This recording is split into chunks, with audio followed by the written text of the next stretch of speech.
Shocking! The Bank of Canada has held on interest rates, keeping its policy rate at 2 3/4, citing continued uncertainty as its rationale for keeping interest rates steady. Yeah, despite mounting evidence of a slowing down economy, yesterday's surprise inflation read, and calls for the central bank to save the real estate industry, the bank surprised many by holding firm on interest rates. You can't do that! And Bank of Canada Governor Tiff, Macklem, and Deputy Governor Carolyn held a press conference shortly following the announcement, where the lapdogs of the Canadian real estate industry tried to trap the governor on definitional grounds. Look, I would not over-rotate on the word decisively. It's not a code word for anything. Yeah, and that wasn't even the worst of it. With that said, we did get some non-high school book report type questions, such as the potential for stagflation, can we trust the forecast being put forward by economists, the housing market, and when can we expect interest rates to go up? So what I want to do today is go over the bank's interest rate decision, take a look at the press conference held thereafter, and then discuss some implications. As we'll see today, competition is heating up for the 2025 Award for Excellence in Canadian Journalism, where we count not only how many times the Bank of Canada governor is asked about rate cuts, but also which news network uses their finite time with the central bank governor to ask a question that he is never ever going to answer. Last year, it came in at 36 questions, and as of today, we have some new competitors with the Wall Street Journal, the Globe and Mail, Reuters, and the Canadian Press, all asking very pointed rate cut questions. We will obviously continue to track how this context plays out and award that trophy at the end of the year. Make sure you click like and subscribe if you want to get those updates, but for now, let's get into this rate announcement.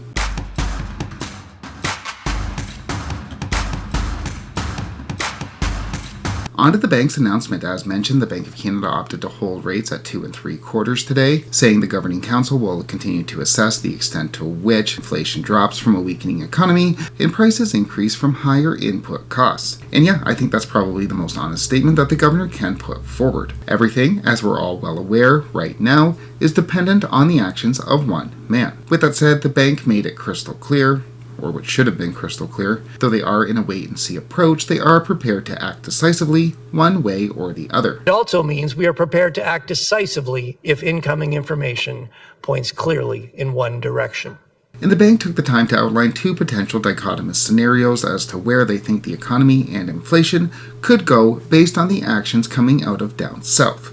Scenario 1 sees tariffs go away through negotiation, growth stalls, and inflation falls below 2%. That's probably the most ideal scenario, especially compared with Scenario 2, under which we see a protracted global trade war, inflation rises to about 3% in 2026, supply chains raise costs, pushing up prices. And the governor says these two scenarios are two of any infinite number of scenarios, but can act as guideposts, allowing them to judge where the economy and inflation will land as the actions from down south dictate where the economy bounces in between these two dichotomous scenarios. So, having explained all of this, the rate hold, the bank's wait-and-see approach, Scenario 1 and Scenario 2, potential economic and inflationary consequences, the first question out of the gate, anyone want to guess? Why wouldn't you cut today, given some of the downcast numbers that... And to answer, for the first time, the governor reiterated once again the uncertainty of the situation and the wait-and-see approach. Look,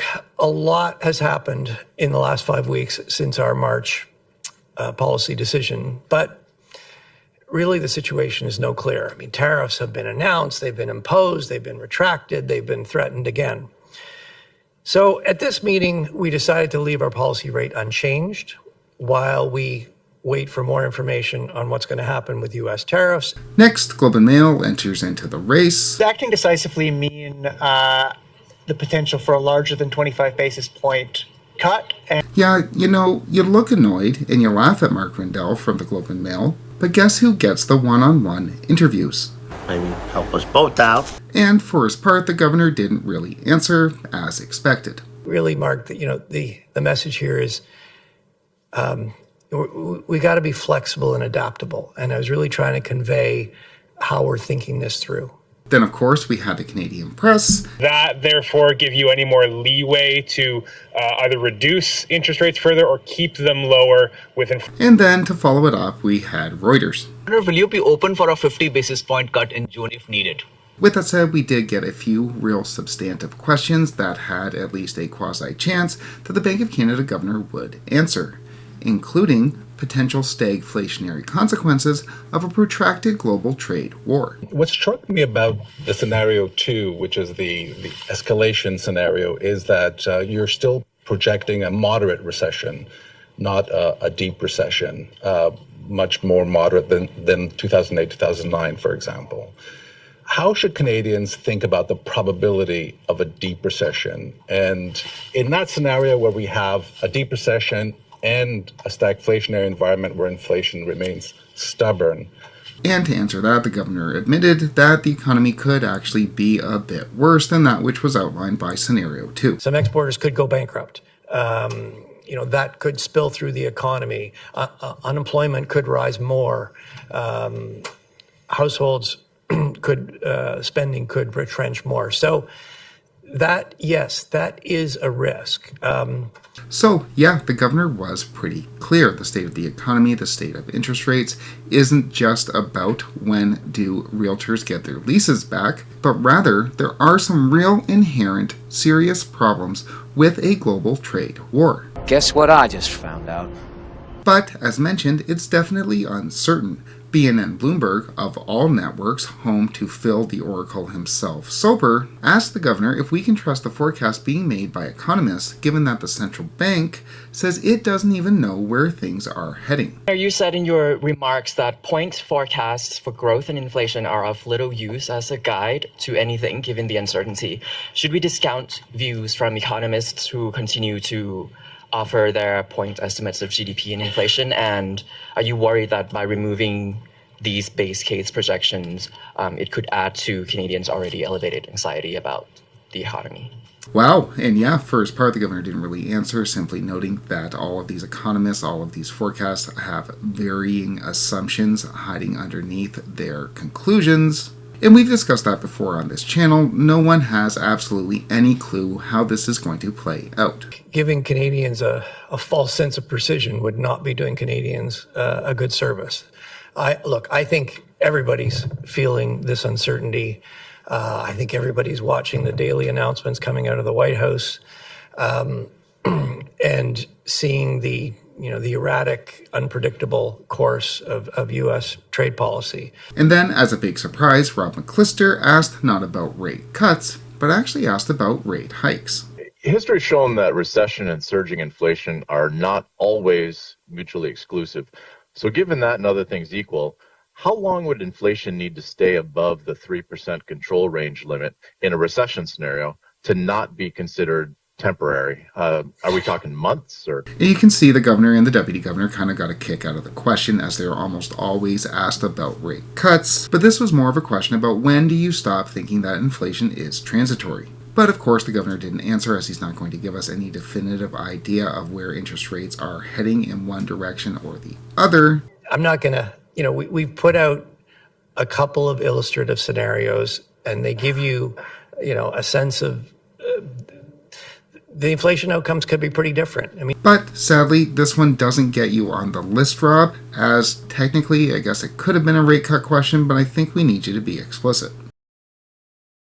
And finally, the governor was asked about the housing market. There's been very little mention of the housing market this time around, but recent data has shown that it's struggling. How is the bank thinking about housing at this point?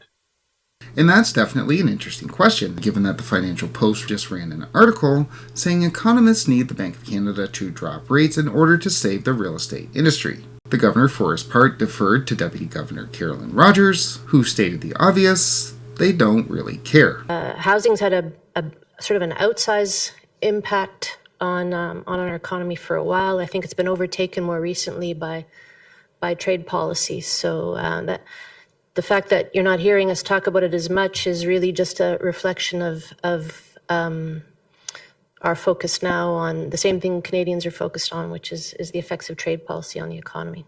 And yeah, I think that makes sense. The Bank of Canada isn't so much focusing on the real estate industry right now because they're focusing on a global trade war.